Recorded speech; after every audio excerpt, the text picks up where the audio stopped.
지난 4월 6일 미국에서 전 세계를 경악시킬 만한 사건이 벌어졌습니다. 일명 랜드리스법으로 불리는 무기 대여법입니다. 이에 많은 전문가들이 드디어 올 것이 왔다는 반응을 보이고 있는데요. 그도 그럴 것이 이 법으로 인해 제2차 세계대전 이후 80년 만에 다시 등장한 미국의 압도적인 물량 공세에 우크라이나 전쟁의 향방이 바뀔 것이라 내다본 것입니다. 실제로 이 소식이 전해지자 러시아는 우크라이나로 들어오는 모든 무기 운송 수단을 공격하겠다는 되지도 않는 협박을 하는 등 굉장히 예민한 반응을 보이고 있습니다. 심지어 러시아 내부에서 미국의 지원이 시작되기 전에 한시라도 빨리 우크라이나를 무너뜨리려는 움직임도 포착되고 있습니다. 대표적인 것이 땅이 진창이 되어 전쟁이 불가능한 장마철에 무리한 공세를 이어가고 있는 것인데요. 만약 미국의 지원이 본격적으로 시작되면 러시아도 절대 전쟁에서 이길 수 없다고 판단했기 때문입니다. 러시아는 이 법의 위력을 누구보다도 잘 알고 있습니다. 바로 이 랜드리스법으로 혜택을 본 것이 러시아의 전신인 소련입니다. 이 법이 통과되면서 1940년대 소련은 스탈린의 철권 통치를 바탕으로 중공업 산업을 육성하는 데 성공했습니다. 이를 통해 러시아군이 1만 대 전차를 보유할 정도였는데요. 하지만 이렇게 엄청난 수의 병력도 세계 최강 독일군을 상대하자 순식간에 녹아내리고 말았습니다. 개전 3개월 만에 수백만 명의 병력과 수천 대의 전차 그리고 수만 대의 차량을 상실할 정도였는데요. 이는 크게 늘어난 소련의 공업력으로도 감당하기 힘든 수준이었습니다.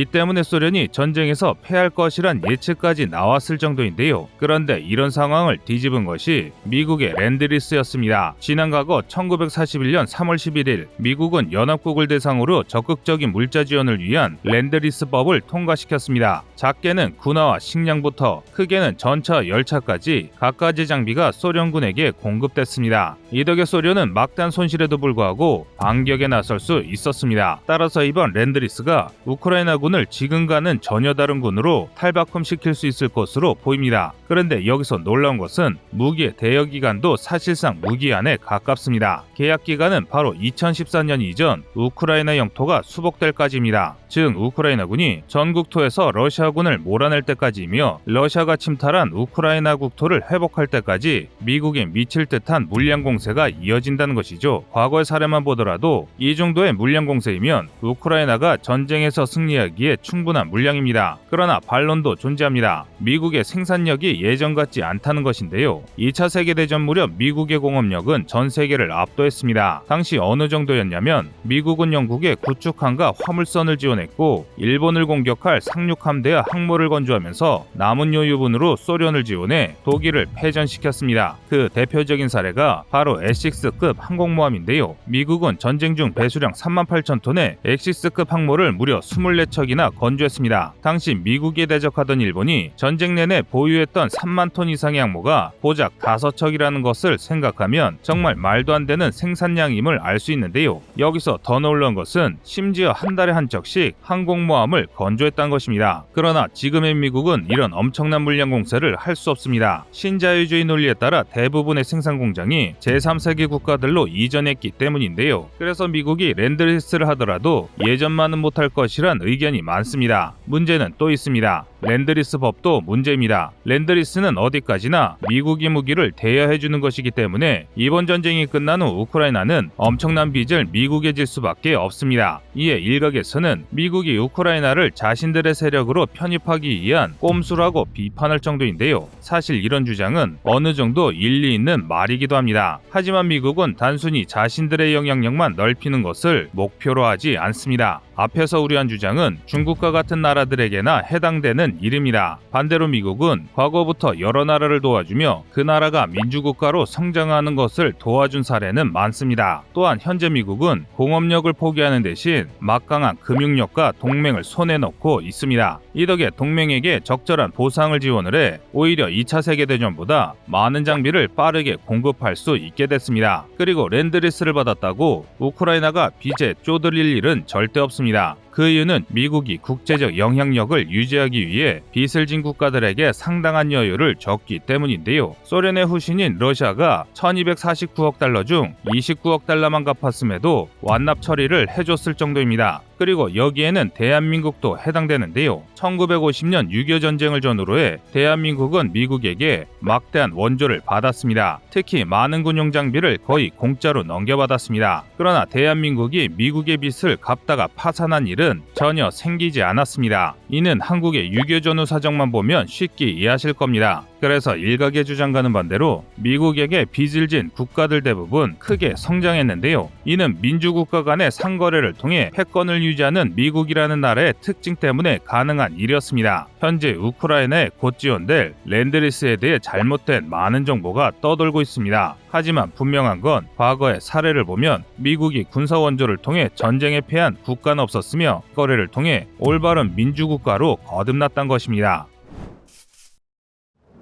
우크라이나군이 헤르손 공항에 대한 본격적인 공세에 돌입했습니다. 4월 25일 저녁 복수의 오신트를 통해 헤르손 공항이 또 포격받고 있으며 헤르손 인근 마을 클라파야가 우크라이나군에 함락됐다고 전했습니다. 클라파야 위치는 바로 다음과 같은데요. 보시다시피 지도상 헤르손 공항과 직선거리로 7km에 불과합니다. 도로를 따라 주행하더라도 8km만 가면 헤르손인데요. 심지어 그 사이에 장애물이 하나도 없습니다. 다시 말해 우크라이나가 기갑부대를 동원할 경우 러시아가 방어하기 굉장히 까다로운 지형임을 알 수 있는데요. 따라서 우크라이나가 정말 클라파야를 탈환했다면 수일 내 헤르손 공항을 탈환하고 헤르손 시내로 진입할 수 있을 게 확실합니다. 이렇게 되면 헤르손 탈환 역시 매우 빠르게 진행될 가능성이 높습니다. 헤르손 시민들의 격렬한 저항을 억누르다가 본격적으로 시작된 게릴라로 인해 도시의 통제권을 상실한 러시아와 달리 우크라이나군은 해방군으로서 헤르손 시민들에게 러시아군의 정보를 전달받을 수 있기 때문에 도시를 탈환하는 게 매우 빠를 것으로 예상되는데요. 이를 증명하는 게 현재 헤르손 시내의 상황입니다. 미국 전쟁연구소 SNS 발표에 따르면 헤르손이 점령된 이후로 약 100명의 러시아군이 헤르손 시내에서 게릴라에게 사살됐다고 전했습니다. 이건 정말 엄청난 일입니다. 즉 이 이야기는 우크라이나군이 단 한 명도 없는 점령지에서 한 달 동안 매일 3명의 러시아군이 오로지 시민들에게 사살됐다는 이야기이기 때문인데요. 심지어 최근에는 친러블로거 발레리 쿨레쇼프 등 친러 인사들이 백주대낮에 기습 총격을 당해 연이어 암살당하는 중입니다. 이 정도면 러시아군이 도시를 점령한 게 맞나 싶을 정도입니다. 반대로 이 말 뜻은 러시아군은 헤르손 시내에서는 민사작전이 전혀 이루어지지 않았으며 안정화 작업이 전무하다는 뜻이기도 합니다. 이런 부분은 러시아군 지휘부의 모습을 보며 알 수 있습니다. 이에 대해 일부 군 전문가들은 러시아가 헤르손 시내를 제대로 통제하지 못해 테러에 대한 방비를 전혀 할 수 없어 사령부를 부득이하게 헤르손 공항에 설치할 수밖에 없었을 것이라고 주장하는데요. 실제로 러시아는 무려 20번이 넘는 포격으로 지휘관들이 수차례 전사한 헤르손 공항에서 사령부를 물리지 않고 있습니다. 마치 헤르손 공항이 함락되면 헤르손 시 전체를 잃는 것처럼 공항 10여 킬로미터까지 우크라이나군이 진격해 105mm 곡사포조차 헤르손 공항을 타격할 수 있음에도 러시아군 사령부가 버티고 있었을 정도인데요. 따라서 헤르손 공항이 함락될 경우 헤르손 시내에서는 큰 시가전 없이 러시아군이 순식간에 소탕될 가능성이 매우 높습니다. 그러니까 이제 정말 헤르손 탄환이 눈앞에 온 것입니다. 하지만 그럼에도 아직도 많은 이들이 우크라이나의 패전을 이야기합니다. 언론에서 마리우폴의 절규라며 벙커에 갇혀 눈물 짓는 시민들이 나오는 데다 우크라이나가 휴전을 구걸하는데 대체 어떻게 우크라이나가 이기고 있냐는 이야기를 하시는 분들이 많습니다. 그런데 그렇지가 않습니다. 우선 공개된 마리우폴 시민들의 영상은 우크라이나 아조프 부대가 게시한 것입니다. 당연히 자신들이 잘 싸우고 있다는 선전을 위해 올린 영상인데요. 해당 영상을 통해 마리우폴 수비대의 최후 거점인 아조프스탈에 충분한 식량이 있으며 러시아가 제한 중인 민간인 대피가 허구임을 드러내려 했던 것입니다. 이게 무슨 이야기냐면 현재 러시아가 마리우폴 수비대에게 제한 중인 소위 민간인 대피는 시민들의 탈출로를 개방하는 게 아니라 시민들을 안전한 러시아 본토로 이주시키는 계획입니다. 저항해볼 시가 될 수 있는 마리우폴 시민들을 중앙아시아나 시베리아 등지의 오지로 던져버리려는 것인데요. 그래서 지난 수주간 우크라이나 측에서 협상을 이야기했던 것입니다. 시민들이 자의적으로 러시아행과 우크라이나행을 결정지을 수 있도록 인도주의 통로를 개방하자고 러시아에 요청했던 것이죠. 하지만 러시아는 이를 거부하고 있습니다. 아조스탈 앞에 시베리아행 버스를 대기시킨 채 마리우폴 수비대가 시민을 인간방패로 쓰려한다는 주장을 앵무새처럼 반복할 뿐입니다. 이 때문에 우크라이나 측에서 이래서야 협상을 할 수 없다는 이야기가 나오고 있는 것입니다. 하지만 이렇게 명백한 사실이 있음에도 많은 이들이 우크라이나가 협상을 절대 안 하거나 자신들이 불리해져 협상을 하자고 하는 걸로 보아 우크라이나가 전쟁에서 패할 것 같다고 생각하고 있습니다. 있습니다. 그러나 이는 사실이 아닙니다.